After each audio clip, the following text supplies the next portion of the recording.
राष्ट्रवादी काँग्रेस पक्षाचं नेतृत्व सुप्रिया सुळे यांच्याकडे जाणार असल्यामुळे अजित पवारांनी बंड केल्याची चर्चा होती। त्यावर आता सुप्रिया सुळे यांनी प्रतिक्रिया दिली। माझ्या पक्षाचं नेतृत्व येणार होतं असं जर कोणी म्हणत असेल तर त्यावर खुली चर्चा करायला तयार असल्याचं सुप्रिया सुळे म्हणाल्या। अजित पवार आणि त्यांच्या समर्थकांशी यावर कधीही खुली चर्चा करायला मी तयार आहे असं सुप्रिया सुळे म्हणाल्या। तसंच पक्षाच्या उत्तराधिकारी पदावरून कोणताही वाद नव्हता असंही सुळेंनी सांगितले।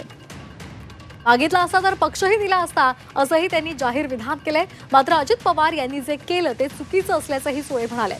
एका वृत्तवाहिनीला दिलेल्या मुलाखतीमध्ये सुप्रिया सुळे यांनी रोखठोक भूमिका मांडली आहे। नेमकं सुप्रिया सुळे काय म्हणाल्यात पाहूयात ग्राफिक्सच्या माध्यमातून। माझ्याकडे पक्षाचं नेतृत्व येणार नव्हतं। पक्षाचं नेतृत्व माझ्याकडे येणार असं कोणी म्हणत असेल तर चर्चा करू। अजित पवार आणि त्यांच्या समर्थकांशी खुली चर्चा करायला मी तयार आहे। त्याच्या उत्तराधिकारी पदावरून कोणताही वाद नव्हता असंही त्यांनी स्पष्ट केलंय। अजित पवारांना नेतृत्व द्यायला आम्ही तयार होतो असंही त्यांनी सांगितले। पक्ष घ्यायची गरज नव्हती, मागितला असता तर दिला असता असंही त्यांनी सांगितलं। मात्र अजित पवार यांनी जे केलं ते चुकीचं आहे, त्यांचा निर्णय चुकीचा होता असंही त्या म्हणाल्या।